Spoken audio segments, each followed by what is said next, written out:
Hello, everybody. We are live once again. Again, that's right. We missed last week.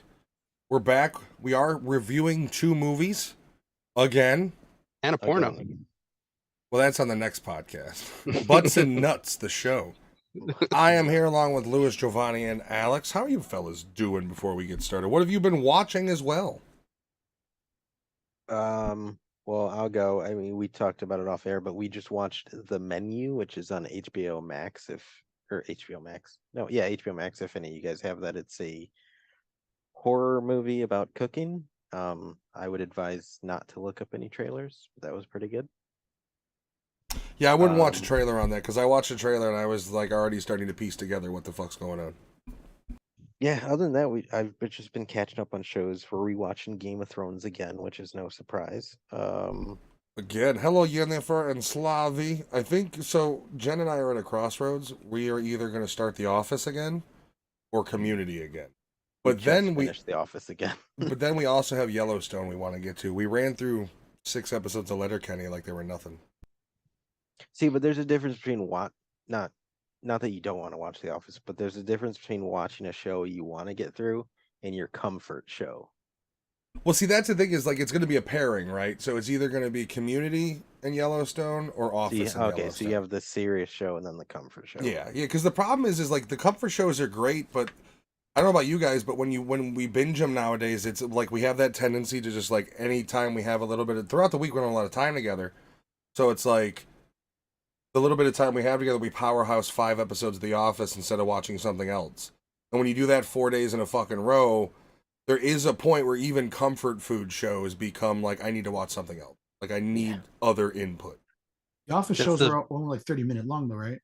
No, that's not true. Because if you watch them on shorter. Peacock with they're 22 minutes originally, but there's 5 seasons of super episodes, and a lot of those super episodes, especially the first few seasons, double the length. So as agonizing as the first season is to get through normally, it's double the length it used to be with the Superfan episode. I love how Peacock is taking their sweet time putting those out because they know that they probably have a huge metric of people that have Peacock. Oh, dude, I imagine their Office rewatch numbers are just like... We finished it. Like, we literally just watched season 5 and moved on to season 6, and then they released season 5. And I was like, you fucking assholes. If you're watching on Peacock too, it'll restart the show over if you finish it. Yeah, I don't know. We got to talk. I mean, I think we're going to try to jump back into Yellowstone. But we got to figure out what the other... Because I do want to watch Community again. It's been a while since we've watched that. I don't like that show. No? I've never watched it. I love that fucking show. I think it's great. And I've tried to get into it, but I don't know what it is. I just can't get into it. I'm going to presume you don't like one of the characters. Because it is one of those shows that, like, the whole show... Like, there's episodes that focus on characters more so, but each episode's got the full... It's almost like Scooby-Doo. The full gang is in most episodes. I've never seen it, but I don't care for Joe McHale or whatever his name is. See, that's the thing is, like, you don't care for him, I'm going to assume, because you don't... I mean, the fuck do you watch with Joe McHale in it? I just never found him funny. Like, I will say Dan Harmon's writing... You gotta remember, he also plays a character that's supposed to be kind of douchey.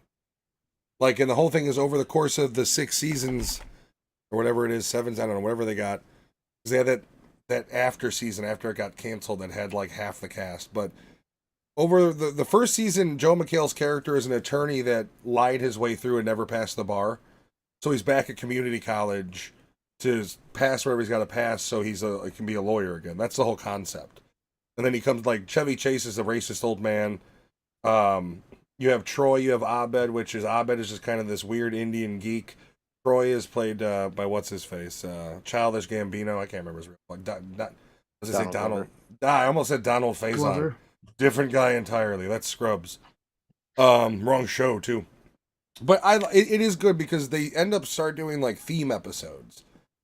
There is a certain point where, like, one of them is like a Die Hard theme, and like it's worth a run through if you can get through it. How much have you actually watched of it? 2 seasons.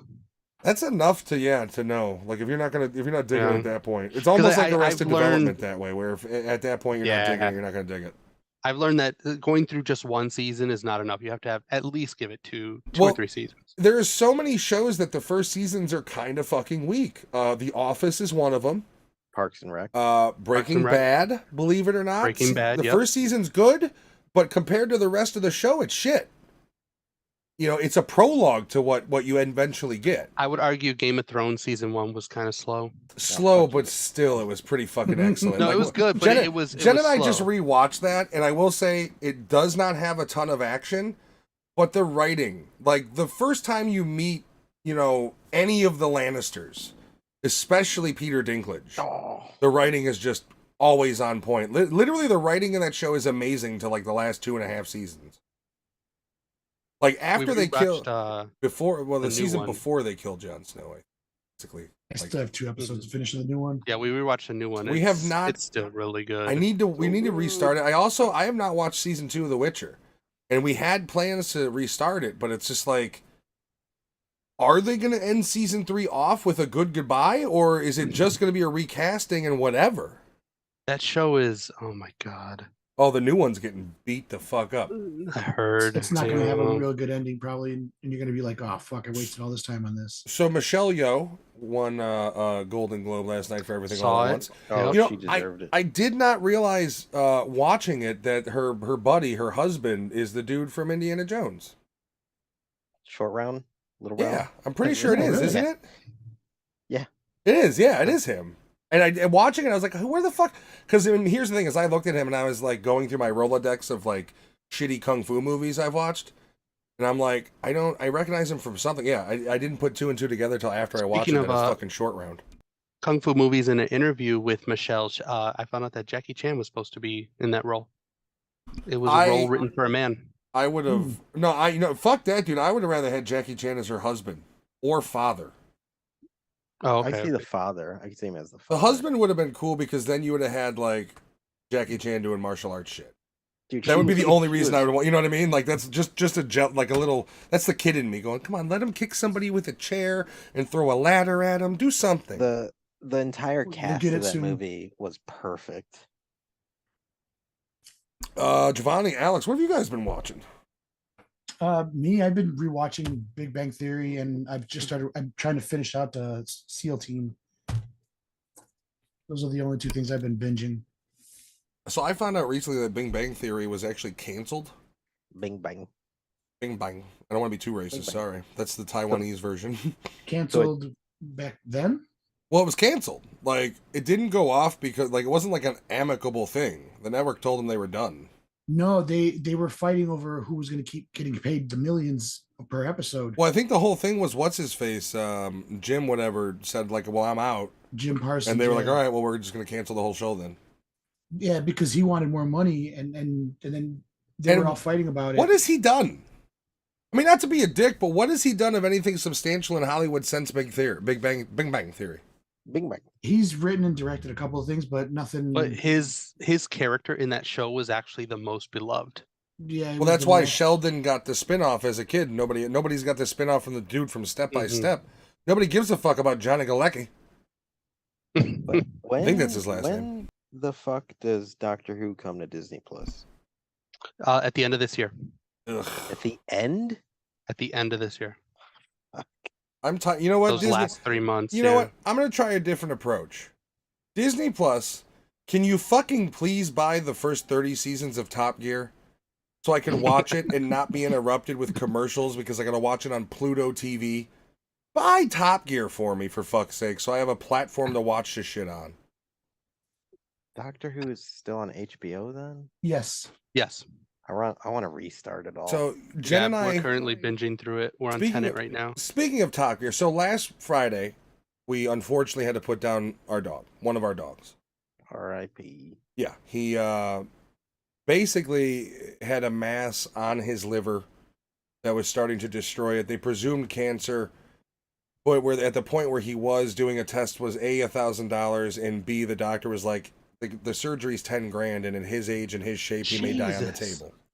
So our whole thing was like, if it was mobility, we would deal with it, but if he was eating, we would take it the full course of wherever he would go. He stopped eating.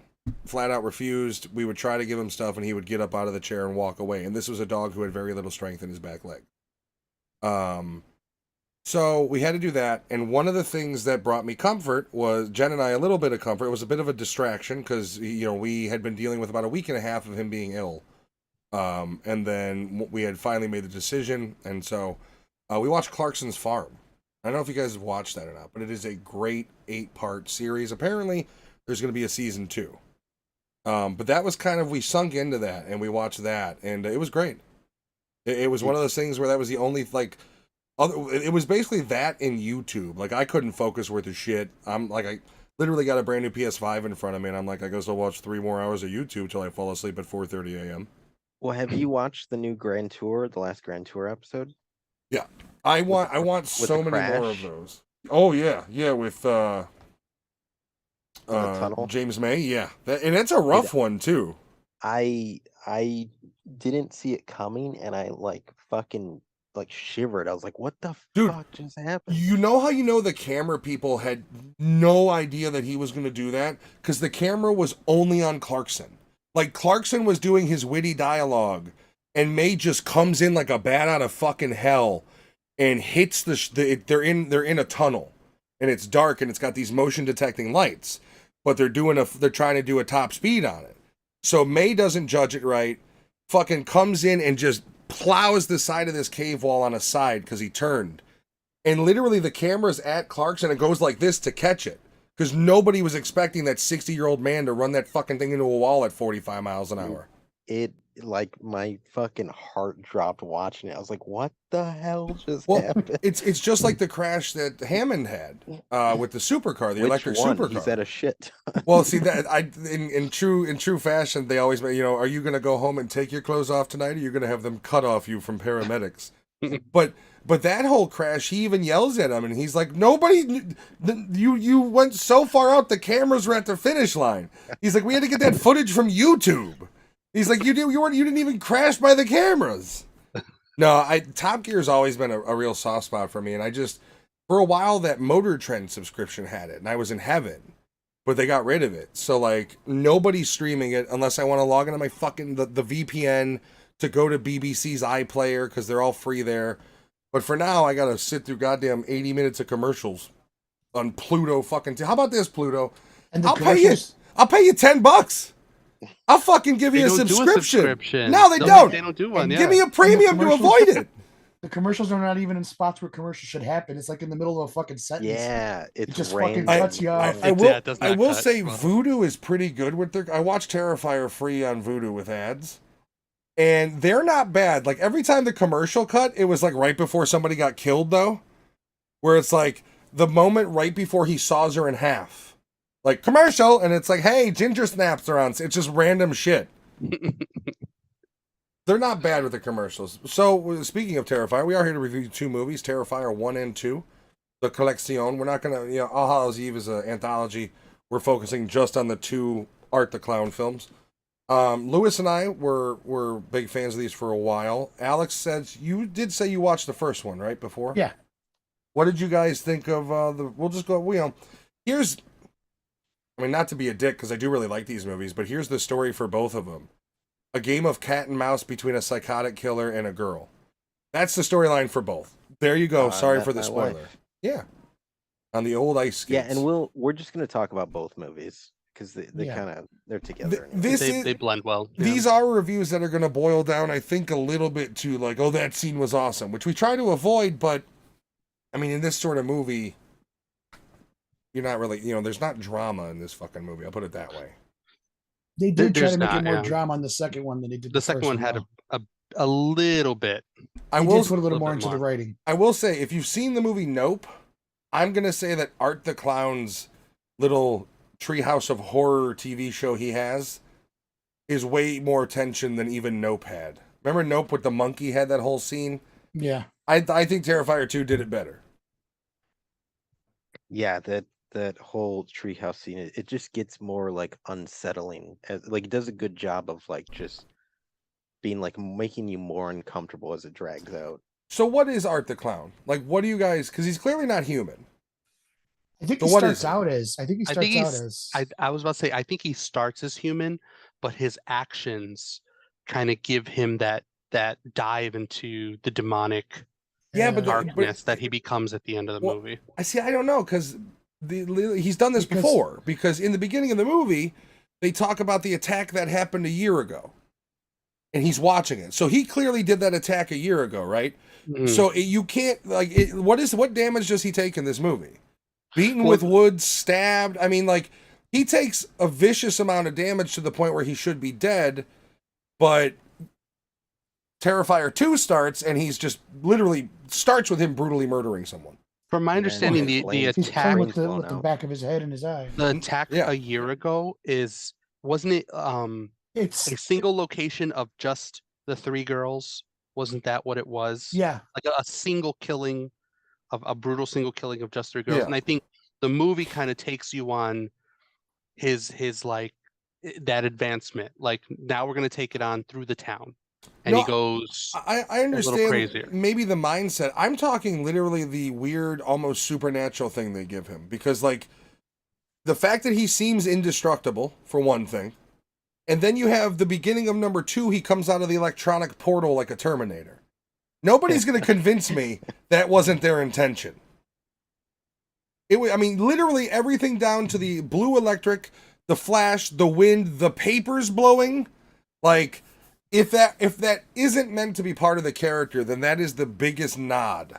You know what I mean? Like, for me, as a Terminator 2 super fan. I am. I've seen that. Super fan. I've seen that movie hundreds of fucking times at this point. I literally, my wife bought me the steel book of it, even though I own 1,700 other different fucking versions. I'm gonna pop that in this soon. I haven't watched it. I've got that and the steel book of Army of Darkness 4K that I gotta watch soon. I haven't had time. So, and I don't know. None of you guys have seen All Hallows Eve, but it kind of lends into art because in All Hallows Eve, the first one at least, I can't remember the second one. It's an anthology, but it starts with this kid getting a VHS tape. And he pops in the tape, and Art the Clown is on the VHS tape, and then it goes into different segments. It's a terrible rip off of VHS. But by the end, the kid is trying to stop the tape, and Art comes through the TV screen to attack him. So I think it's which is a ripoff of Poltergeist.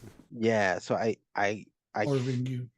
Ringu, yeah. think it's like he works on some sort of like I don't know if evil feeds him, almost like he's kind of like a play on Michael Myers. Well, yeah, because it's essentially. like every Halloween he appears. Yeah. But Yeah. also, there are certain portions in part 1 and part 2 where apparently eating portions of his victim Yeah. keeps him Heals him. sustained. The eating the heart, the eating the face. He also Wow. has a fucking weird obsession with fucking people cutting people's eyes out and shit. He does rip out a lot of eyes. He does. So Well, the beginning of number 1, where the victim either kills or really fucks up the reporter girl. hmm What is that Mhm. about? So that's the beginning of part 1 is the end of part 1 and the Right. beginning of part 2. So I always took it as maybe because like maybe she was affected by not like Is affected it trauma, almost like a but disease where through that like her trauma she went evil- crazy and was yeah, kind of his not as evil? like passed on to her. In some way, yeah. Because at the scene where she's sitting over the lady, she's smiling like him. Mhm. Yeah. Kind of has his teeth. Yeah. hmm The part that threw me for a loop was in part 2, and it was the little girl that Art was seeing. Yeah. Because it clearly points out that, especially in the laundry scene where she's in his head. Yeah. But as the movie goes on, She becomes real. she becomes real. She starts attacking too, which does bring the question: is he real? But only for the two that see him, because I don't think anybody else sees her. No, just him. Well, that's Okay, why okay. rewatching the first one, because in the second movie you get more of Art's perspective. It makes you think in the first movie, what was he seeing as well that we didn't see? I do also Yeah. want to say, I did say this before we went live. Both of these movies are, without Art the Clown, they're okay. Art the Clown, the character, is brilliant. Giovanni said earlier how hard it is to act without saying a single line, and Mhm. literally he is all facial expression, and that's both movies. Whether it be in the first one where he sits down in the pizza parlor across from him and he's making faces at the girl, or it's the second one where he's in the costume shop and he's fucking with her, trying all the different sunglasses and shit on. Torturing her with the fucking horn. Yeah, for a movie, for movies this violent, I laugh a lot. Like, and I it's do all too. because of Art the Clown. Like, every time he's being goofy, it's fucking funny because it literally is under the circumstances of like, yeah, this is showing he likes you and you're going to be a victim. You know what I mean? Like, His switch is really good too, though. Like his facial expressions from the smile to the manic like the kind of- menacing, like, yeah, yeah. like and like he's annoyed. Like, dude, Yeah. like you're fucking with my vibe. Like, The- why aren't the- you laughing? The little Like, girl in number 2 at the laundromat, when he first sees her, he has the facial expression of like, who is this bitch? Like, just like, and like when and like I said at the end of number 1, when he by the way, there is a scene where he, throughout the whole movie, he doesn't use anything but like sharp objects and shit, and then he gets tired of the cat and mouse and just plugs the chick, like literally just pulls out a gun and shoots her. And after like the rest of that scene, he's defeated. He's got like he's got his shoulders slumped, almost like, make me fucking shoot you. Like, he's got that sort of anger to it. Like, I wanted to stab you more. It showed his different range of emotions too when he was in number 2 with Brooke on the bed, and he's fucking cutting her leg, and the mom comes in, and he looks up at her, and he's like, kind of like, look what I did. He's like showing her. He's like, ugh. Well, he's also got the weird scene in the first one with the baby doll and the homeless woman in the tunnel. yeah, Where he's got, like, he's looking at her like, I'm going to kill you. Almost like an animal. Like, I don't trust you. That's one of his looks of like, no, I'm psycho, but fuck you. Like, he's got that weird, like, just death stare, and I love it. I love the did read, character. I read a tweet from the director saying that for Terrifier 3, he wants to make it the scariest film. I will of say all these time. movies aren't scary. no. I don't find any horror, like real horror value in them. As far as, I mean, don't get me wrong, I love the fact that number 2 takes, Giovanni and I were talking, the almost like an 80s synthwave vibe to it, almost like a Terminator 1 sort of, the filters, the soundtrack, which I loved about it. I thought The energy about it, the whole even the costume concepts that it the lady really chose. it really does for me add a lot more style that maybe the first one was missing. Because the first one was cool and it sort of touched on those, but the second one went into overdrive. Like, basically, the second one was like, you put in a VHS and this is what's on. This is an 80s horror movie, but it's 4K, it's clean. The effects and everything in the second one also do get a little cheesier, but still pretty good. Do you think Yeah, their they- budget for the third one's going to be $1 million at least? Because the first one was $35,000, second one was $250,000. See, that's the problem with it debuting on Screambox and then not going on sale until like 2 weeks later. How do you judge sales figures? Shit. What I do like that the first one didn't do so well, but it had a cult following. He decided to do a second movie and had a bunch of money to do it. And like usually when young directors get a bunch of money, they're like, oh, now I'm gonna change my vision. And this dude, he's like, no, I'm gonna put this movie out as long as I want. I'm gonna still use my same like aesthetic. It's gonna be my style. Like this number 2 feels like a dude who got more money and it was like, cool, I'm still gonna make the thing I'm gonna make. Yeah, it's I almost felt like the kills were just upped, the energy was just upped, and it was clearly that was in the budget of, to Matt's point, the soundtrack, the visuals, the effects that they went with, and all these movies are all practical effects. Some of the Go ahead, sorry. I was gonna say some of the effects though that they did use, like when he cuts the guy's head off, and like they were just like adding weird shit to it. So like, where do you see fucking clumps of shit come out of a person's neck that looks like macaroni? Well, I mean, that is one of the You know- things, is the violence is almost comical. Yeah, Which, I mean, I'm going to assume is intention. Yeah, Look at it sounds like for 3 he wants to Maybe a little Up bit more the- realistic. up the creep factor, but keep. I mean, he'd have to dial the silliness back from number 2 and like really. It sounds like he's gonna put a lot of money behind 3. I'd say you could keep the silliness, but you got to figure out the indifference. Like, you can't let it go Like you can't have another movie where you're chasing a girl throughout the movie. You know what I mean? Yeah. Mhm, Like you mhm. gotta have something to delineate it a little bit. I'm gonna unplug my camera real quick. It's twitching on me, guys. I don't know what the fuck's going on with it to be honest. I'm still here. Bye. Bye. That's why you don't do a bump before you start. Bump has nothing to do with my camera. My computer didn't do a bump. Johnny Five didn't just do a fucking bump.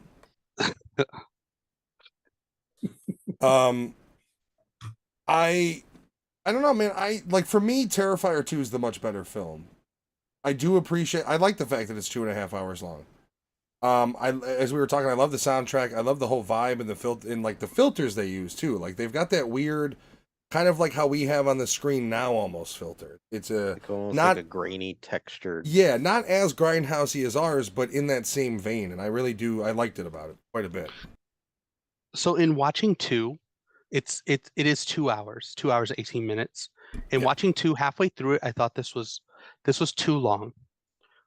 But it was enough time to finish off the Survivor Girl story, the family story, tie into the Terrifier art story. Like it was enough, and I was satisfied at the end. So I was like, okay, no, 2.5 hours or 2 hours and 18 minutes was just enough. Like I mean, the fact that it was a full, I felt like it was a full beginning to end, felt good. and like it's long for a horror movie, but like It is. 218 isn't that long in the long run when you're talking about film nowadays. Like people literally champion The Irishman, and that fucker was 3 hours and something. Like, yeah, you're not used to seeing this long of a horror movie. And I will say, if you were one of those people that passed out in the theater, you're a fucking pussy.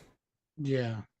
Yeah, this was, I don't know how people were freaking out about this. Like, it's violent, but it's like, don't get me wrong, it's gory. It's gruesomely gory, but like the same thing with the first one. The effects are cheesy enough to it really pulls you out of the realism aspect. And maybe that's the thing. Maybe in the third one, that's what he needs to do. Maybe you can keep kind of the silliness of the character and all that, but make the kills themselves much more realistic.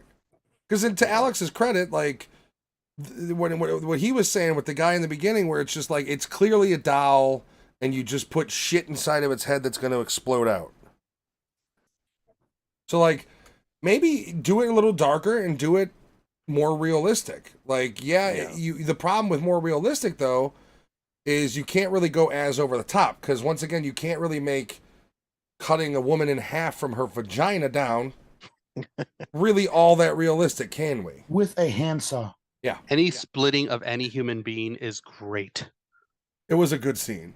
As I love it. Was what was that other one we watched with the band, the horror movie with the band?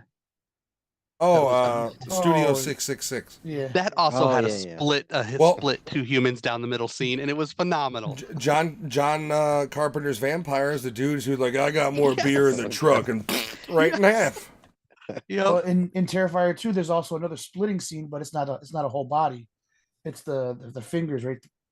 Yeah. I didn't like But that. doesn't Yeah, he like those pull scenes are them always apart? fucked, He though, pulls man. them Yeah, right he's apart. also got superhuman strength now. He fucking Anytime a he breaks movie- the arm off from the wrist. Anytime a movie has that Or though, from the, where it's like they elbow. fuck up it's always for me like, oh fuck, like I've got Yeah. carpal tunnel. I don't need that. For me, it's broken bones. Like I was fine with this movie, but if somebody broke a bone in the movie, I would have freaked out. And the scene where he's holding the kid down and he has the needle, if they would have slowly showed him putting the needle into the ear, that would have got me. So that though you guys talking about this, I'm like legit. I get anxious thinking about when I eventually have to watch Evil Dead Rise. Because Evil Dead, the original remake, Yeah. by the same director. Which was awesome. I love it, but that is a movie that is hard for me. Oh, you to mean you don't like her watch. licking the razor blade and splitting her tongue off? So That's all not right, that let bad. me- It's let me- it's have you nail, guys- like nails. Have like you if guys the all seen nails the pop trailer for the off. new one? No, it looks I have, yeah. crazy. Okay, I don't know what to think of it because they clearly have taken it into the city. So from the get go, it's going to have a different vibe. You're talking about the one where she's running toward the door and she's like, "Mom," Yeah, and she looks through the peephole. like my thing Yeah, is like, it's in the city. is it yeah. gonna? I trust the director, but is it gonna have the Evil Dead vibe? I don't know. Like that is my worry. I mean, the Evil Dead vibe. Do you feel that a lot of it's a portion of its energy came from the fact that it was in the woods? Partially in the woods, partially a portion of the Evil Dead vibe, if we're being honest, is campiness. Okay, yeah. So like if there's this movie doesn't seem to have any campiness. It's in the city. It's the other thing about Evil Dead movies is if you watch an Evil Dead movie, the only thing that's going to tell you it was made in the early 80s is the fashion. Because of its location, like it's also kind of a timeless movie. Here we have the next one where is modernizing it, setting it in the present time in a city, and we're dealing with a haunted story where the demonica is now affecting the mother. But I don't know how they're going to do that. I don't know if they're going to have to figure out how to bring that lore in. Otherwise, how is it an Evil Dead movie besides the fact, like, is it Evil Dead is it Evil Dead Velma edition where the skull and bones are Evil Dead and then everything else is something else? That's my concern. So she's probably going to find the book. Like it has to be the Necronomicon. The going back to the campiness, it is supposedly, and at least from when they first announced it, supposed to take place all in the apartment complex. So I have faith in it from the last movie because that one, I think it's a really good movie. I know literally rained blood at the end. Yeah, it's still a hard movie for me to watch though. Those scenes fucking get to me.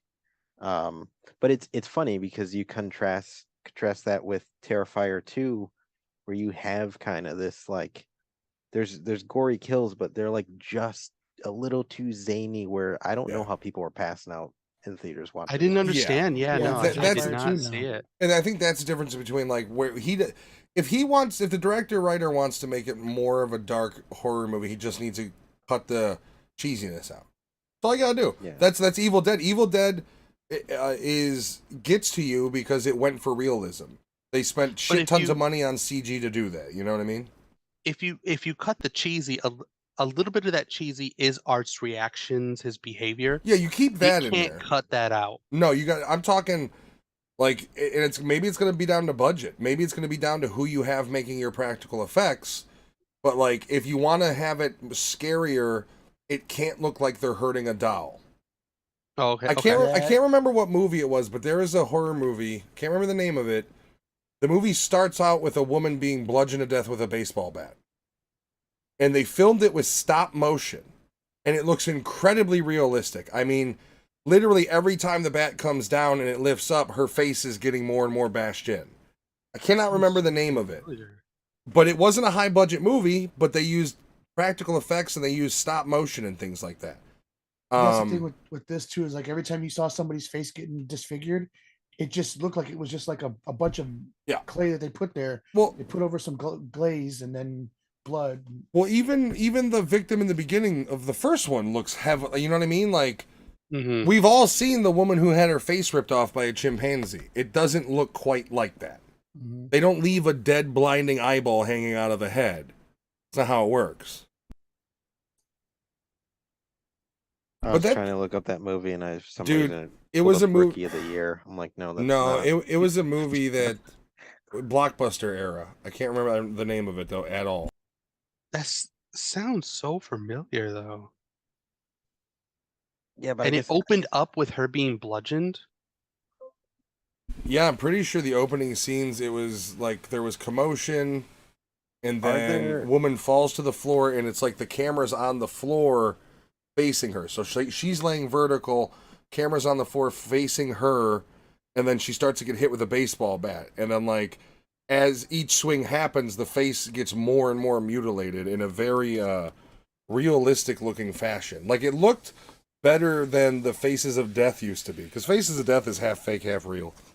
Are there any other movies you guys recall, whether it could be when you're younger or anything recently, that like you saw a horror scene, like a visceral scene that like at the moment you're like, fuck? Like for me, obviously Evil Dead. I'm trying to think of like any older movies. Oh, I can't think of the name of the movie.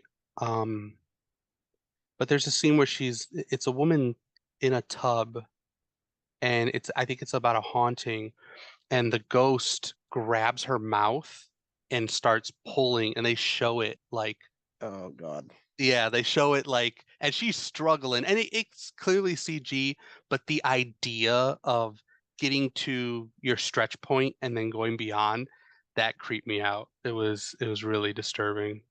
I think stuff like Skeleton Key or Serpent in the Rainbow, like where it involves people, doing like voodoo shit that you can't tell if it's real or not.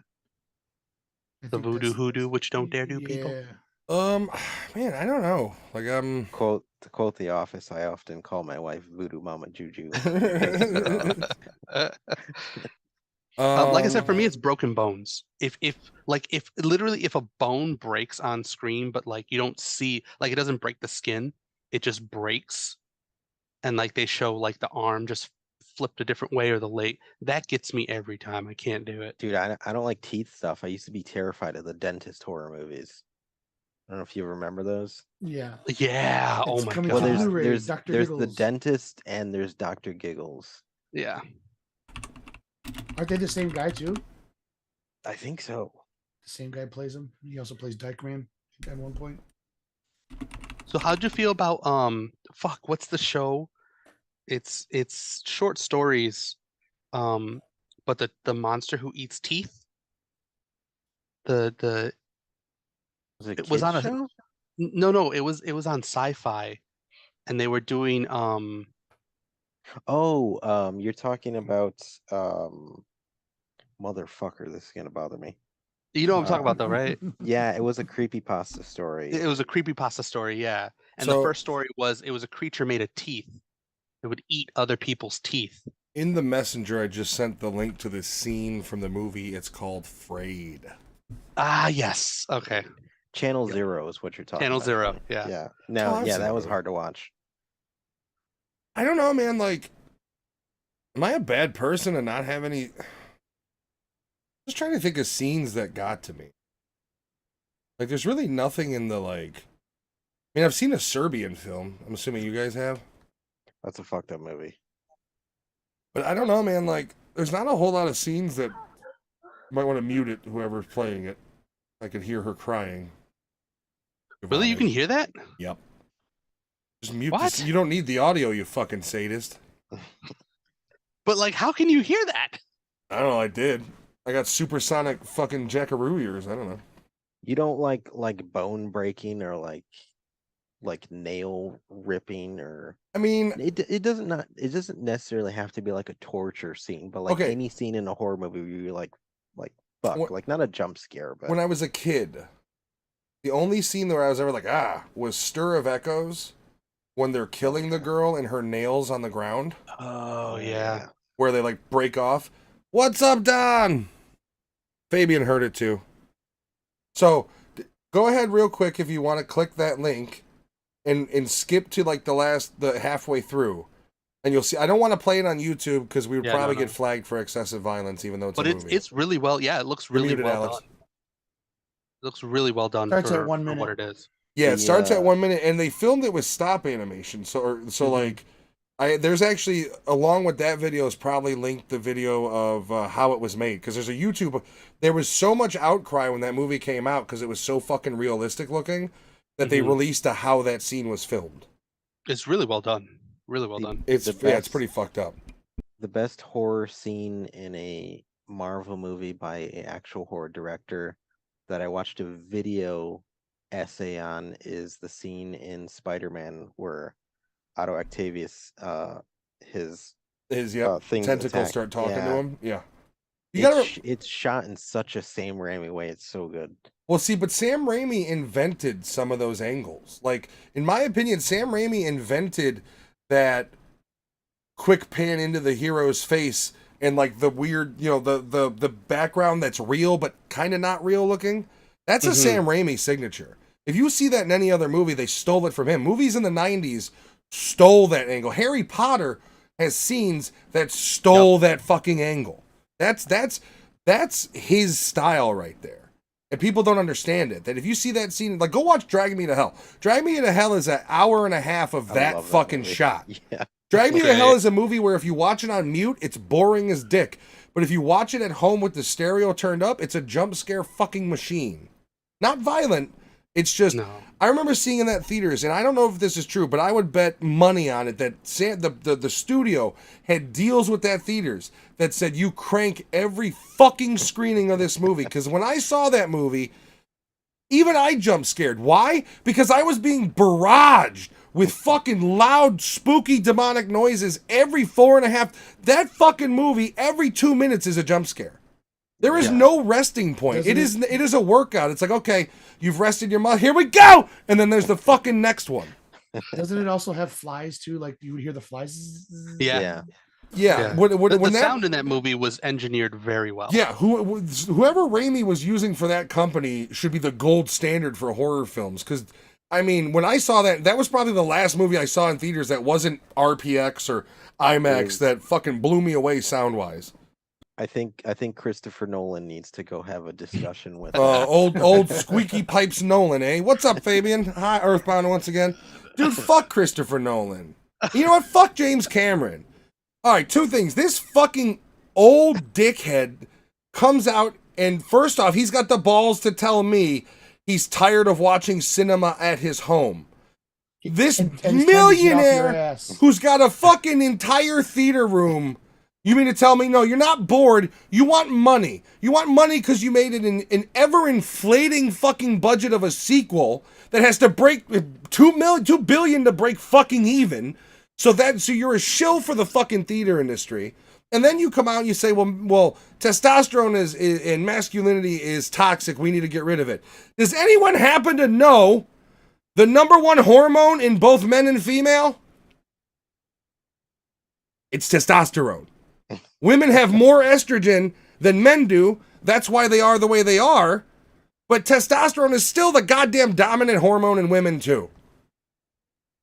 Cameron has 5 alimony payments a month to make. Yeah, so you need to let him get his bag. He literally was a fucking womanizer. He fucked Linda Hamilton during Terminator's 1's filming, married her, and then they got divorced, and she was Mrs. Cameron number 2.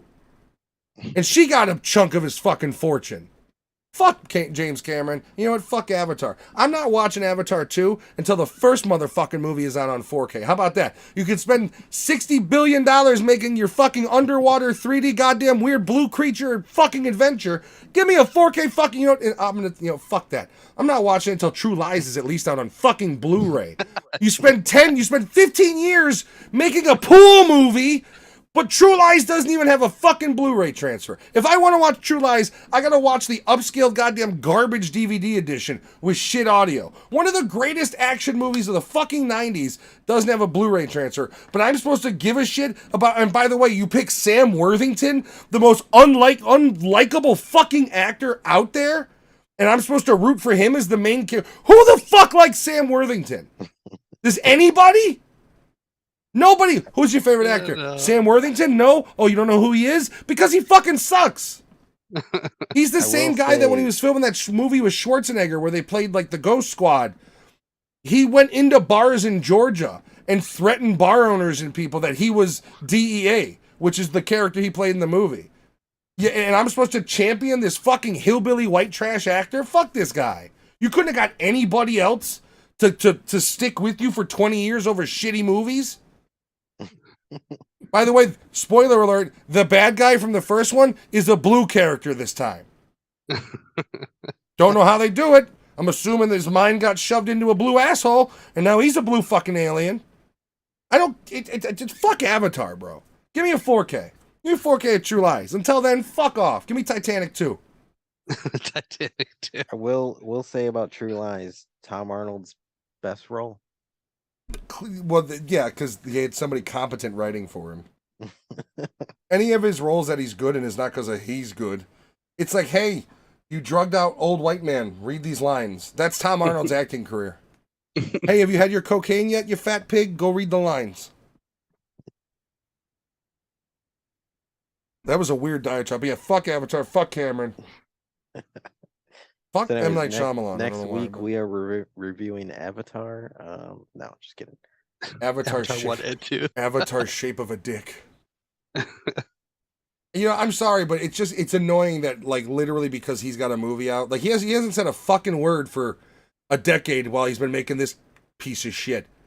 But now that he's got the movie out, it's, oh, we need to get back to cinemas. Do we? Because I'm sorry. The first thing I'm going to do, if COVID outbreaks happen at these screenings, I'm going to blame James Cameron for the death of people. Because while they could have been sitting at home safe, they went and got COVID watching his stupid Blue Being movie. But he's telling everybody he wants them to come back to the theater, and he says that it's time that we get off our asses to put him in a fucking another seat in a Get theater. off your asses to pay me money, slaves. Fuck you. Go get another wife. The arrogance to talk down to your audience to justify why you're being a fucking shill for your movie. And then his current wife now, she tried upping the movie too. She's like, oh, it's a great movie. You have to come and see it. Yeah, because he let her But out of the she's- cage for 10 minutes, so she had to promote it. She used to be an actress too until he got a hold of her. Of course she was an actress. He casts women in movies. He fucks them. He marries them. He dumps them because he's a pig. Well, it's better than fuck, marry, kill. Hey, you know what? I don't remember seeing any ugly women in Avatar, do you? He doesn't cast uggos. He's a sexist. And he's talking about testosterone needs to be eliminated. No. James Cameron needs to be removed from Hollywood. Nobody get is James Cameron really somebody that every actor pines to work with anymore? Same thing with Michael Bay. At one point, people Pigeon trying to killer? get in the action genre were like, man, Michael Bay. Man, James Cameron, he made True Lies, he made Alien. Like that's the thing is like those guys. No, I mean, who the fuck cares at this point? Like Michael Bay's reputation's taken a hit because he graped the Avengers the Transformers to death. He did just And he way killed too the many squirrel. of them. And he killed Yeah, a he pigeon. ruined them. Oh, a bird. You know what? Fuck your laws that say if I accidentally kill a fucking pigeon, I can go to jail. Blow me. They're fucking rats. Those You know are they're flying they're rats. eating them in fucking London right now, right? They are. They're a fucking back alleys. delicacy. In the Yeah, back alleys. quail. Yeah, it's called quail. Yeah, it's a flying rat, just fucking feathered.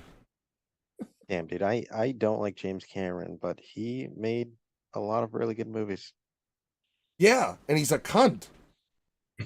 Like, sure, he's made good stuff. He's a cunt. Just like what's his face, the WB or not WB Warner. Well, it is WB Warner. That's just the black. The WB is the black section. Like they Oh, yes, you're segregated. right. That's where the Wayans brothers. That's where they went. That's where what's his face from the Bad Boys, Martin. That's where he was relegated to. Like that's the WB. Warner Brothers is for superheroes. WB, that's for a Scary Movie 1 through 4. But Warner Brothers, as we've heard, is sticking with their cult leader, just piece of shit of a human, Ezra Miller, Yeah, I heard that. while Weird. ousting Henry Cavill. Yeah. You know what, dude? Maybe James Gunn is a pedo. I don't know. At this fucking point, you've got him for his new vision is getting rid of people fans want, and he's keeping, like, I mean, you're keeping a time bomb. Like, it's already gone off once. There's also talks that they're going to keep Batverse. They're going to talk to James Gunn and everybody and say that it's going to be in their own section, and then whatever he's going to do for everything else is going to be their own. But you can't do that because it's not unified. Like, that's the problem, right? Is they're still going to run into the same issue they ran into with the Snyderverse. Because you're going to have this timeline of shit, and then you're going to have The Batman, which is a trilogy with its own TV show coming to HBO Max.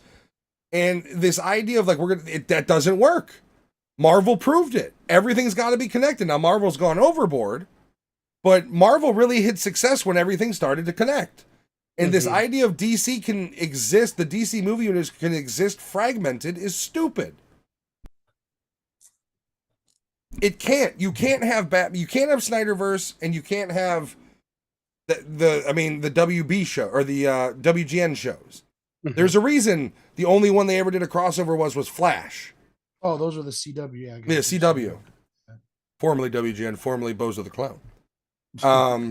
So that, like, It was just known as Bozo. just fuck it. That's all I cared about. Well, that and Three Stooges reruns. That's But true. yeah, DC's gonna find out again. It's literally they're repeating history. I don't care if you got James Gunn behind you.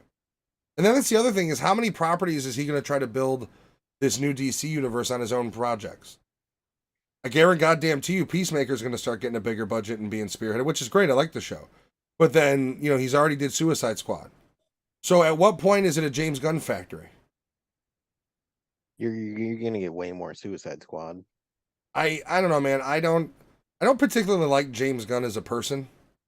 I don't mind his movies. I am looking forward to Lollipop Chainsaw remake that's coming out, or remaster, whatever the fuck it is. But like, you can't come in and tell the audience, "Fuck you, I'm doing what you don't want me to do." And by the way, you know that piece of shit that everybody universally says like we need to stay away from. We're gonna keep him on board. We got a movie in the tank with him. By the way, Momoa is no longer Aquaman, even though we haven't released his second movie, but he's out of that role too. He's gonna be Lobo. The fuck does that make sense? Recast. Yeah, I know. It's gonna be weird, especially when you see him. If you watched all the DC movies and you see him, you're gonna be like, "What the fuck happened?" Well, this is also not entirely Gunn's fault. A big part of the blame is on Warner Brothers executives, right? You bring in The Rock, thinking he's going to be your money. He tries to take over, which he did. He refused to do a Shazam cameo. He refused to do an Aquaman 2 cameo. And so he's refusing to exist in that current universe, yet you let him come in. You let him, with all of his millions of fucking dumb followers, promoted as he's now the DC universe, and then you shit can him and bring in Gunn. That's your fault. You are stupid. Like, make up your fucking mind. Stop making movies that require 800 million to break even. How about that? Wasn't it like in a matter of 48 hours where The Rock was like, "Yeah, this is it." Oh yeah, sorry guys, it's not gonna happen. It basically like as soon as Gunn was in there, he's like, we had to talk. You mean your lawyers talked to Warner Brothers and Warner Brothers said, okay, we're gonna pay you out. You're done. You got your movie. Like, fuck The Rock too. I'm tired of him. Like, I got nothing against him. I like a lot of his movies, but like, fuck off, dude. He's a hair away from going back to wrestling. He's got one more fucking flop before he's like, I'm going to try wrestling again. I guarantee you. He can't, because the last time he went into wrestling, he fucking pulled an abdominal muscle and Yeah, because he's on steroids. He's in the gym 4 hours a fucking day. No, he is all natural. He's all natty. Hey, did you hear 8,000 times that there was no padding in his fucking suit? I did. Every time I even thought about Black Adam, I got to watch a documentary of 10 minutes of how there was no padding in his fucking suit. Every YouTube short about the movie, he talked about how there's no padding in his fucking suit. All of the promo materials were focused on his fucking no padding in his suit. I never heard any of that until you said it. So yeah, go Google it. I guarantee you right now, you type in Black Adam suit, there's 10 fucking videos where he's like, I didn't let him put padding in my suit, that's all me. It should be all you. You're a walking fucking steroid. There should be a giant hormones tattooed on your back. You don't get older and get bigger. That's not natural. If you think The Rock is natural, I have somebody I'm going to introduce you to. Maybe he will sell you some supplements. He is called the Liver King. Yep, that's it. Yeah. Yep. That dude's being sued now. Yep. Which you like 100 million. You knew it was going to happen. You knew as soon as it came out that he wasn't natural, which he obviously wasn't. Then he was going to get a fraud statement or a fraud lawsuit from his own, hawking his fucking things and hawking. You got to remember, I'm going to assume he had like a plan or something where he sold people raw meats. That's the other thing is like, it wasn't just the suppies. He's also telling people like, nah, man, you just got to eat this raw bull testicle and your testicles will inflate. Now he's being sued. System. Yeah. See, that's where he's going to get hurt from is this idea of like, all I do, I want pecs, I eat the pectoral out of a rabbit. Like, he's going down for that shit bad. I love his response video because it was more aligned to less of like, I lied to you, but still buy my supplements. You're like, what? Well, yeah, but his apology was also like, I did lie, but I did it because of all the people that are killing themselves. What? Yeah. I wanted to prove it made no sense. What are you, fucking Thanos? Oh my God. Like, get out of here. No, he's like, I was already rich before. So why didn't you just shut the fuck up and stay rich? Like, that's why you're getting sued, because you, in your own apology, you talk about how you were rich before and you're still rich, but now you're famous. Mm-hmm. It's all going to, literally his apology is going to be played in court. I guarantee you. Fucking douchebag. Hey, has anyone heard, speaking of douchebags, is Andrew Tate still in lockup, or was that another in and out thing? He did not make bail. He does have to sit in lockup until trial is ready to go. Did he not make bail, or did they not allow him bail? The judge did not. So the argument, his lawyer's argument was that who he is when he's on film and on video is just a persona. Which I've been the- saying since, I don't know, the beginning. No, the judge is like, then why are all these transcripts from his text messages and secret recorded conversations? He's still the same fucking person. He's like, so that's bullshit. You're staying in lockup. See, I'm still gonna say that what you see on camera is his character persona. Whether there's a dark side to that, that's a different story. But all of this, every time you see him on a streamer's fucking stream or his stupid that's all character. He doesn't believe in any of it. Whether he's talking about the goodness of men or he's talking about shitting on women, it's all propaganda. But I mean, I haven't really paid attention. What messages and shit like that were released? Like, what's incriminating? He was talking to one of the girls that he tricked into coming down there, and basically explained to her what she's going to do from now on, how she can't go anywhere without supervision. This was the damning like part. Cult leader. He fucking told her about his money laundering schemes. Okay, hold on. Message, Here's the like thing, a though. Fucking idiot. Here's the thing: is he's been open about that on YouTube. You ever hear him talk about how money isn't real? Just if you ever want to know how you know he's clearly money laundering, all of that bullshit about how he's we're in the Matrix and all that, and that's all his illegalities with money. Go just type in Andrew Tate on money isn't real. And by the speech he gives about how money isn't real, you could tell that dude is up to, at the minimum, before anything was confirmed, at the minimum he was doing the Hustler Universities, a Ponzi scheme, like all that shit. I wonder what those guys are doing. They're just sitting there like, man, where's my $40 a month? They're all for. I have no idea. I paid a human trafficker $40 a month. What the fuck? Did I pay for the cage they were kept in? They were paying for the IKEA name. I thought I was getting education on how to make small amounts of money in scams, but instead I was funding human trafficking. Holy fuck. Fucking Hustlers University. Ugh. The ShamWow guy has more legitimacy than Andrew fucking Tate does. ShamWow guy creeps me out. That guy's At least, so weird. Is he still alive? Have you guys ever seen the movie he put out? He put out a movie? So after his ShamWow, because he got fired from the whole ShamWow thing, I think, because he got caught with a hooker or violence the or younger something. guy or the older guy? There was only one ShamWow. There was guy. two. I do now. We're talking about the 20-something coked out the dude. OG guy. Okay. So he was let go. I think it was either domestic violence or he got into a fight with a hooker, I think. And so then he was fired. And then after that, he win the fight? He took damage, if I remember from the mugshot. Like he had like a busted lip and shit. And then he did a movie that was like one of those National Lampoon's direct-to-DVD pieces of shit, where he was in it, like basically mocking ShamWow stuff. Okay. That's sad. Well, I That's mean, really sad. not everybody. He also was the chop guy, which is pretty fucking funny. Hey man, people swear by the chopper. I use a knife myself because I still have use of my fingers. But Which was the as seen on TV guy that died from an airplane accident? Like there was turbulence, he hit his head and he died. That's not how Billy whatever himself died, is it? Yeah. No, I thought it was a heart attack. I thought it was Billy Mays. I thought Billy died Mays? of a heart attack. No, it was something where the plane had turbulence and he went up out of his seat Seatbelts. and hit his head and died when he landed. Holy shit! That pilot, like, can all product salesmen please buckle their seats, please? What was the product that he used to push? Oh, Billy Mays was the Crack cocaine. Wasn't it no, OxyClean? that's the OxyClean. Yes, that's My Pillow. Oxycontin, Have you ever heard the My My Pillow Pillow guy? guy talk about being Dude, a crack the My addict? Pillow guy. I used to be a crack insane. addict. I was smoking crack every day, and then I found the Lord. And I found Jesus and these pillows. Him and Jesse Ventura need to have a fucking like. I live in Mexico. I was a crack addict. No, but look up It's like the My that Pillow Spider-Man guy, image. Just like Lindell. interviews and conversations. Yeah, it's exactly like it's insane. yeah, no. OxyClean was Billy Mays here. Billy Mays here, you sloppy fucks. I got some OxyClean. Like he always was fresh off a bump when he did his shit. Yeah. And then there was another dude who was a TV salesman guy who they actually had a TV show together. It was a reality show. And he's British.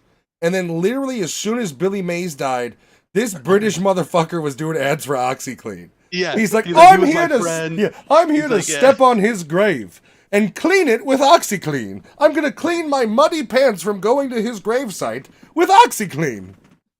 Fucking vultures. Hey, that fat bearded fuck is dead. You want to hawk our product? All right. No problem. I'm there. I just recently, you guys ever see the video of the dude who just cold cocks a kangaroo because it's got his dog? Yeah. So I didn't realize, if you pay attention to the video, there's something around the dog's chest and neck. And it's Like a harness? Yeah, it's specifically a padded thing, so if a koala grabs him, the claws can't dig in.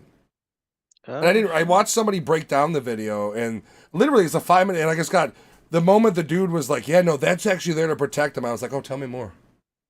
Like, I was just locked in. I was like, they make kangaroo protection for dogs? Like, I'm in Chicago, and I'm going to buy Yoshi a fucking kangaroo vest. Those kangaroos gonna get me. I've been trying to find one of those tech vests for my dog, but they don't make them that small. I've been on Amazon. I've got like 4 of them in my cart. I got to decide which one I want because we're gonna start taking Yoshi. Vest? Yeah. Yeah. I found one that's got a side patch for Velcro. So then we're gonna have a patch made that says Yoshi. That's awesome. The next pay period we're gonna be ordering him a tech vest because the whole thing is with Link gone. So we had Linky obviously before Yoshi. Linky's younger, and Linky got a few years of just being like the only dog. So like we would take him to the beach and on all these adventures with us. He was our little guy, or he was our big guy before we had our little guy. And so with Yoshi now, before we're trying to getting a new puppy organically. So I think the idea in my wife and I's head is like a coworker or a client of hers or a friend of hers goes, man, my dog had a litter. Like, you guys want a puppy? And then it's an immediate, yeah, we got it. No problem. Like 6 weeks in, we'll just, when we can get them, give them to us. We'll then go get the shots and whatnot at Jen's veterinary clinic she works at.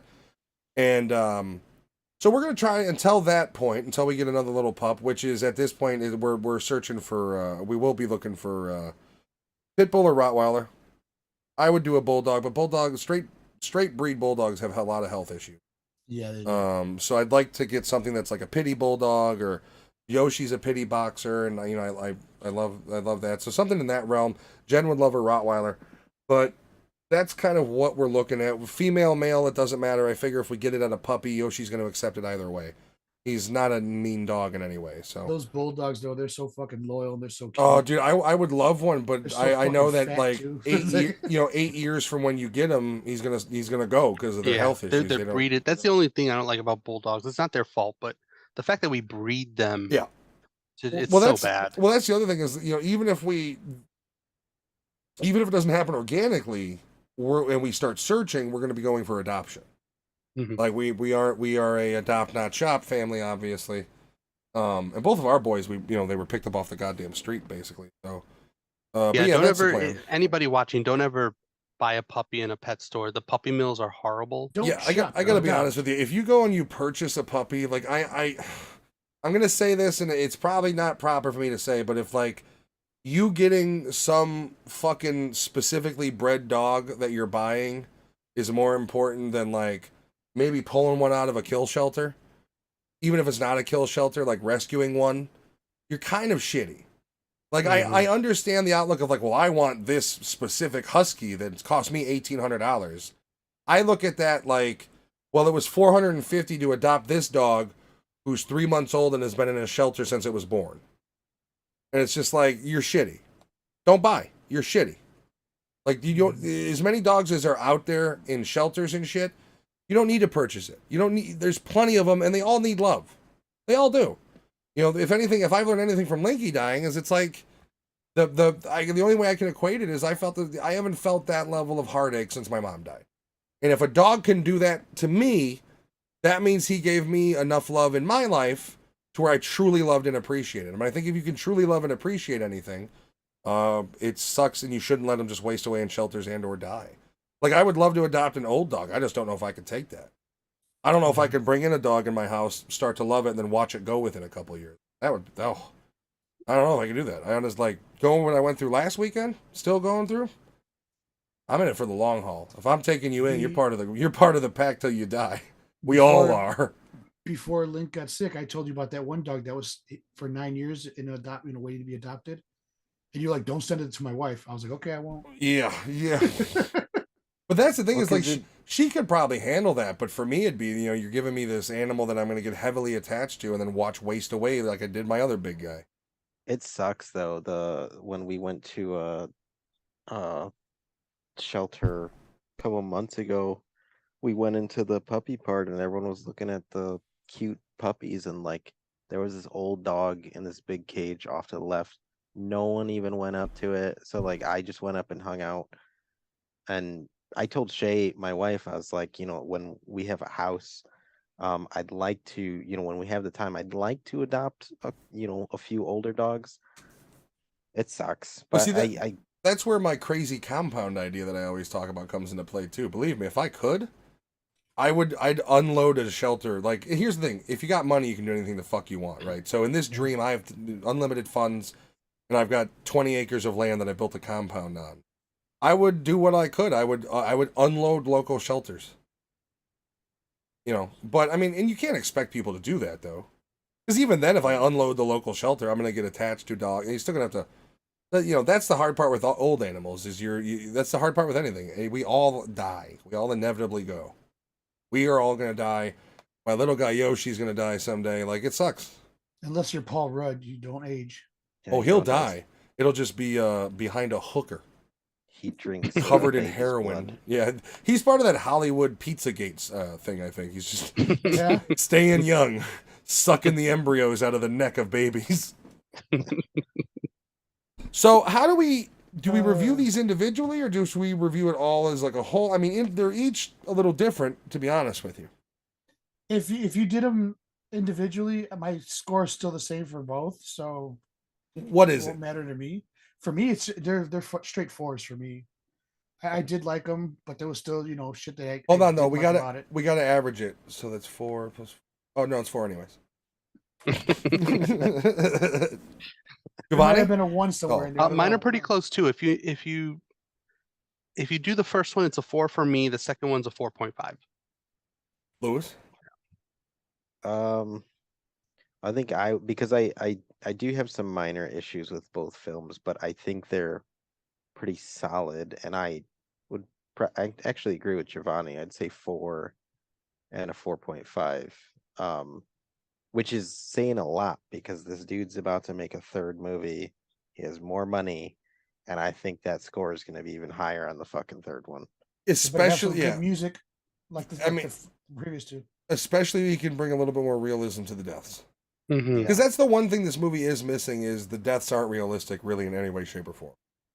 I don't mind the gore, like when you're shooting somebody and blood splatters, but the amount of blood that was splattering like everywhere, like you're shooting something this way and blood's going in this direction, and Yeah, that bleach scene was hilarious to me when he he runs off screen and comes back happy as hell with bleach, and just like as soon as he enters the scene, he's like, see, but like no sound. I am gonna say, you need more of the silly Art the Clown though.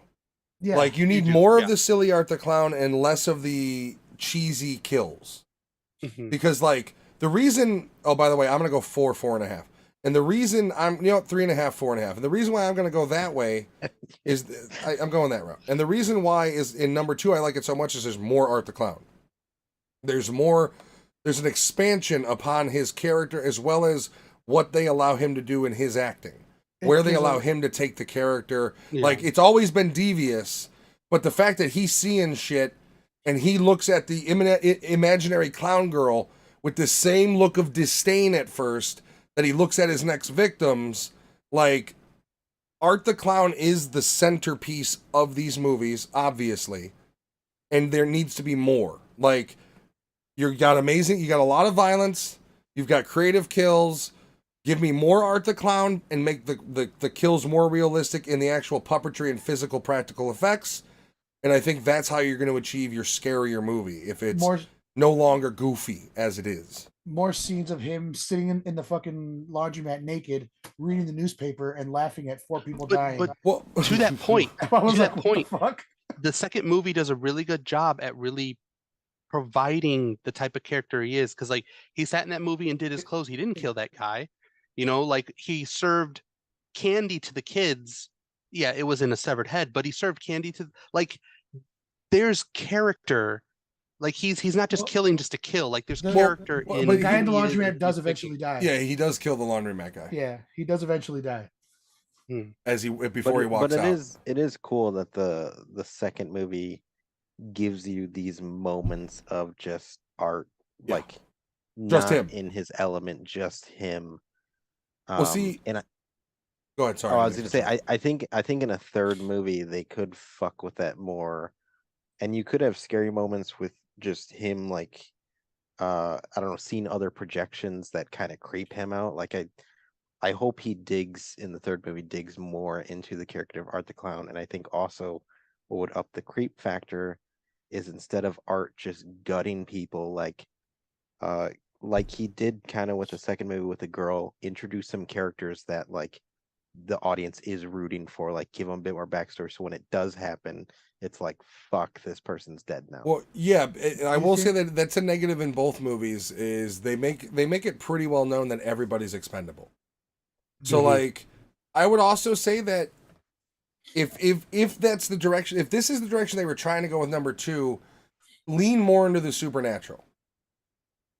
Get rid of the he's a man thing, because by the end of the second movie, there's no way he's just an ordinary man. Go full in on the supernatural, where where it's October, it's Halloween, and he's back. Like, yeah, is that the kind of Michael Myers route? Sure, but I think it would make sense for his character. Do you think there should be 2 movies? One is an origin story, and then one is the sequel for the second one. I mean, I wouldn't mind seeing an origin story, but the problem is they, like, the origin story would have to be much smaller, because as we've talked about, he builds up throughout. There's All Hallows Eve, and then you have number 1 where they talk about the attack a year ago, and then you have number 2, which escalates it by starting off literally where he's just murdering a dude. So like, I don't know, like I kind of would like them to get away from the connection, like the survivor girl and this, and just create it as this Art the Clown is this Michael Myers menace that is half rumor, half secret. You know what I mean? Almost like a Freddy Krueger, to where he fucking every Halloween he's there inexplicably. And if the director wants to give little subtle nods of to how he's there, or even explain the story maybe a little bit, I think removing the human from him is going to do them a better service. Not necessarily making him a demonic character, but getting rid of everything that would have made the character human, that, or you would think, oh, he's a dude in clown makeup. You know what I mean? Like, I would like them to separate that and get rid of he's a dude in clown makeup and just this is him. Like there is no Art the Clown without face paint. This is I'd Art love the for Clown. them to get meta too and copy the new Nightmare formula of like in the next one they're making a movie and like he just starts That would be killing. cool. Yeah. Like The whole crew, you could put a decent chunk of the movie if you want on the movie set. yeah, just like yep. Yeah, that would be fucking awesome. Actually, I'd watch that. One thing I really did like about it, Art the Clown, is that Art the Clown is in black and white.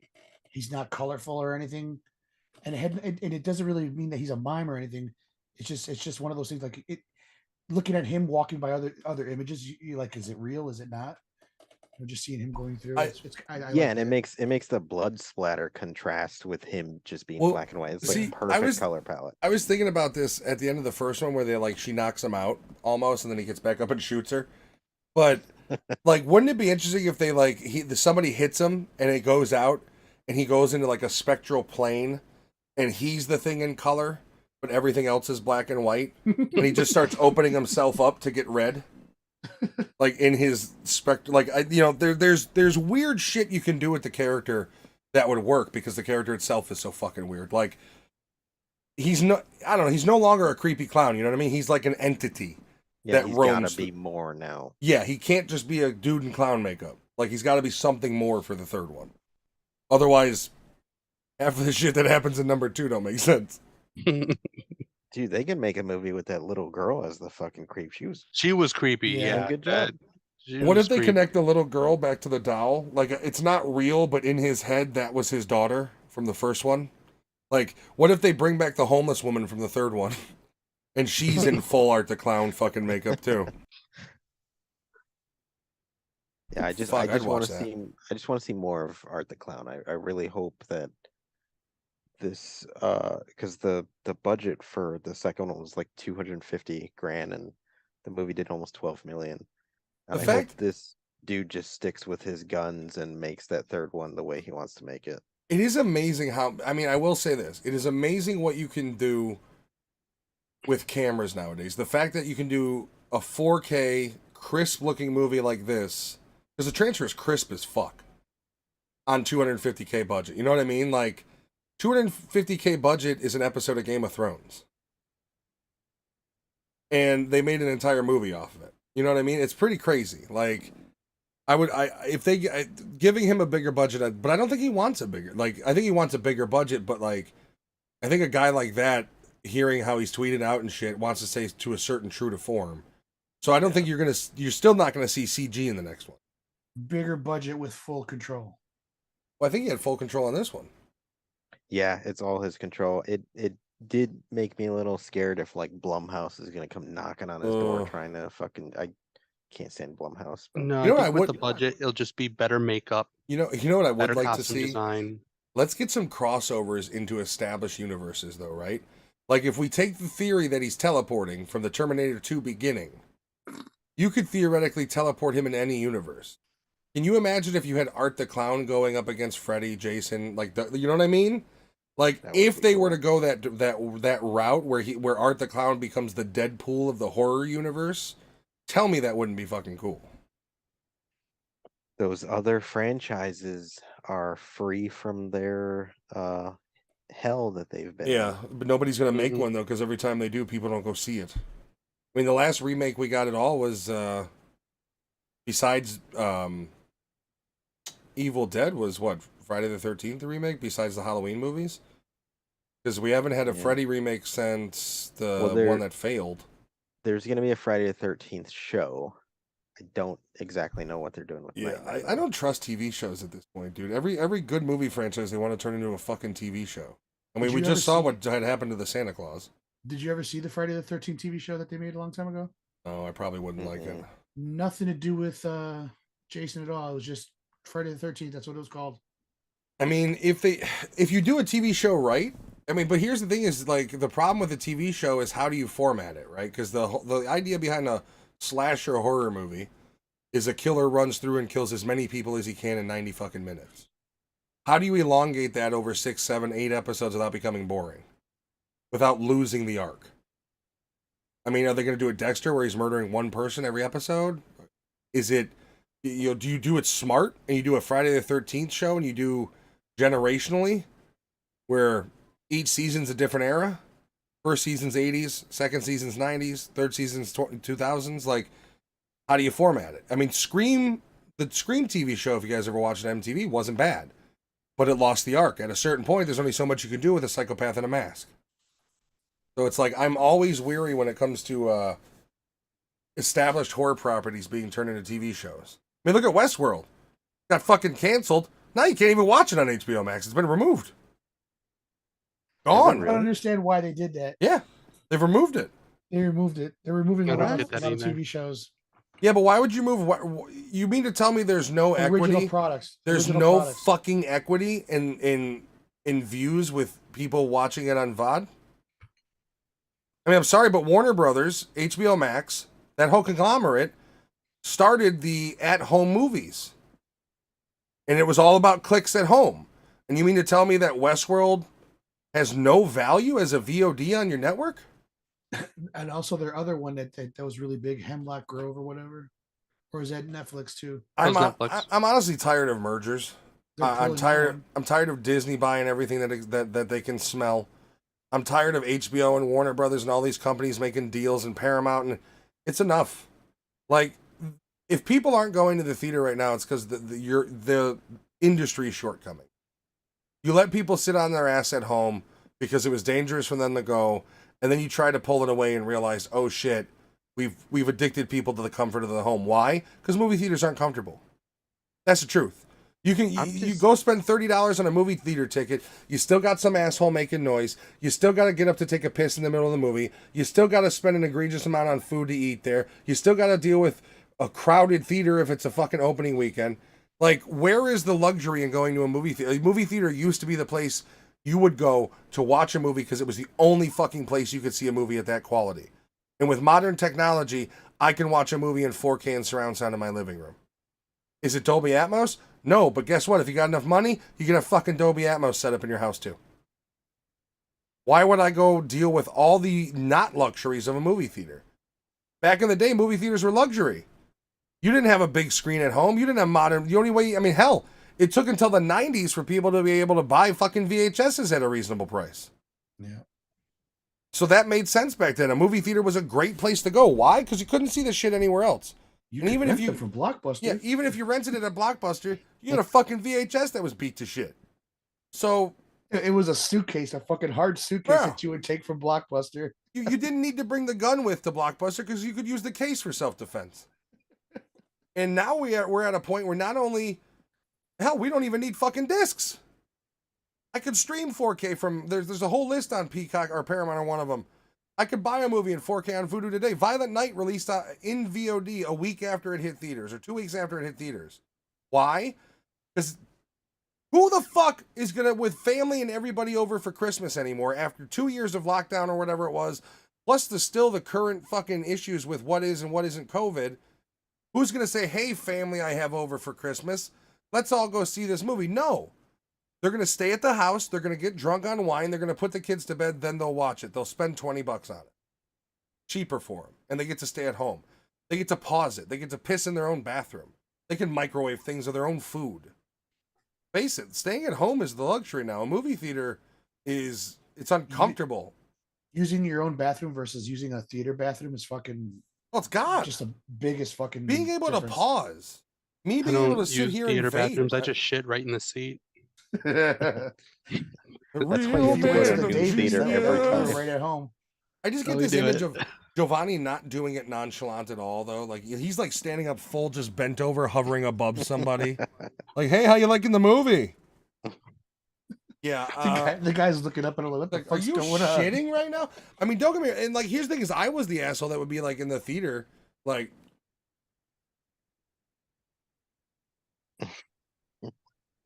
Like, so the fact that I have all the comforts of home and I still can watch first run movies, like that was the dream that we talked about when we were kids. Like, can you imagine if like movies were just like they went to theaters in your house the same day? And now that's where we are, and people, you got cocksuckers like James Cameron chastising people, taking advantage. Shit, but also 12 years ago, they were saying that they wanted to make it same day, theater or home. Give And people the choice. And I'm sorry, the theater industry's financial issues are their own fucking problem. You stopped making, and I say this again, I've said it a bunch of times, I stopped going to the theaters like 6 months to a year before COVID even happened. Because you stopped making the average theater going experience special. If you didn't buy RPX, or you didn't buy IMAX, or you didn't buy 4D Rumble seats, you got a dimmer screen, lower sound, and it was just a smaller theater. It didn't like, I'm sorry, I don't care if it's premium or not.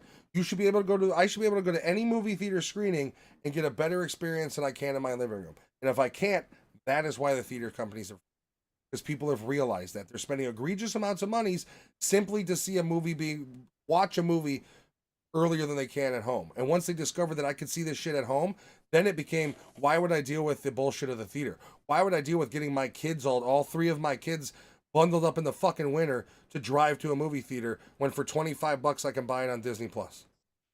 And then if you show up like maybe 5 minutes late for a popular movie, you're not going to all get seats together. No, and then but Because- then that becomes we should buy tickets ahead, right? We'll get our seats assigned. Yeah. And then you go to look at the popular movie, and there's like one in the middle of four, and then you've got these ones way back here where you can't see the screen. Yeah, no, it's. But for an additional $20, you can get it roped off, for yourself. Have you noticed that the modern theaters have kissing booths in the background now? Like the fancy theaters, they've literally got enclosed seating. They've got kissing booths, so you can just make out in the back of the fucking theater. Okay. I saw. Well, We just were stay at home. looking at tickets at this one theater, and literally in the back, all the way at the back, they've got these separated booths with 2 seats in them, where they've got these separating divisors so you can't see the people next to you like fucking horse blinders. I would not want to sit in those chairs because you don't know how much semen might have been there. Right? Like, can I get a black light or a towel or something before I fucking sit in this? I know is it sticky from soda or something else? Bring your own seat I need covers. to know. Get a Holy mop shit. around here. And that's the other thing, right? For the amount of money you pay for a theater ticket, you should never step on a sticky floor. Right. You should never walk into a theater and have popcorn on the floor by the The seats next to carpet, you. the carpet and the fucking floor should not fucking be sticky. Because I can go spill some soda on my floor out there and get a sticky floor and still watch the fucking movie in 4K and surround sound. Also, the carpet should not be slippery as you're walking out of it. No, Have you ever had that? Have you ever had that happen to you when you're walking No. on the carpeting No. and it's No. fucking slippery because it's got so much gunk caked on it that it's fucking flat now instead of being sounds like some shit from the Davis day. No, this was at Village Crossing, fucking 18. I miss the Davis. $1.25, and then when it raised their prices, they went all the way up to $1.50. They were. This was in the era of movies that took 6 weeks before they even hit the lower screenings. Like movies would come out, and they'd be top bill for 6 weeks, and then they'd go down to where they'd have maybe half the number of showings that they did, and at that point, the Davis would get it. And it was a second run theater. You'd go there, you'd see a movie that was 6 weeks or older, and it was $1.50. It was a shithole of a theater. But God, do I fucking miss it. Now it's like $10, $15 a ticket. Oh yeah, they really, yeah. I mean, but that was also back in the day where here's your theater seat, here's the sewer drain. Davis had one of the theaters was literally seats, and then there was just this like piped off, roped off sewer drain. Right in the fucking middle of the room. Also, That's collapsed seats like weird. fell into that like Yeah, sinkhole. you didn't sit next to it because that whole area It's was like a its own sinkhole. Goonies fucking area. Like literally just a whole sewer drain. Literally, if the goddamn plumbing in the theater backed up, they'd have to go into that theater to that sewer drain to figure it out. That's how ghetto the fucking Terrifying. place was. I remember the one time popcorn was $2 a bag. The ticket was $1.50. We saw Godzilla there. I went with my dad and my brother, and the film skipped. Like the old, like anytime you think of a movie like coming off the projector, like in Last Action Hero, that actually happened. And so it took about 2 minutes for these guys to get it back on track. And this dude from the front of the goddamn theater comes power walking. I'm getting my motherfucking money back. He's gonna go get his $1.50 back because the fucking theater or the film fell off the projector. And one of the I've seen a lot of weird shit, but that's one of the things that takes the cake of this dude just being like that angry, and he's gonna go demand more than the popcorn value in his hand back. Goofy fucking Chicago. That's 90s Chicago. Anything. Well, Chicago's goofy no matter what, but like 1973 to 1999 was especially goofy Chicago. All right, fellas, it's time to end this bitch. Next week, we will be doing Pool Hall Junkies. It is on Peacock. If anybody is curious to check it out beforehand. It's on the cock. Yes, Alex, on the cock. And then final week of this month, we will be starting our Tarantino. So we'll be doing one Tarantino episode, I think is the plan a month. First two that we'll be doing, we'll be going in chronological order. Reservoir Dogs and Pulp Fiction. So next week, Pool Hall really good Junkies. ones. 2 weeks from now, Reservoir Dogs, Pulp Fiction. 2 classics. I am excited to eventually get to the Once Upon a Time in Hollywood. I am Such a dying to good get movie. to that one. I feel So like we have good. the whole board game of like Candyland before we get there. You know what I mean? Like, Yeah. end of the month, we're gonna stop on Kill Bill 1 and 2. You know what I mean? But yeah, we will be back next week. Probably a shorter. We're also, it'll be more of a bullshit episode too, because we'll only be reviewing one movie. It'll be Giovanni, Alex, and I. And we'll be back full strength.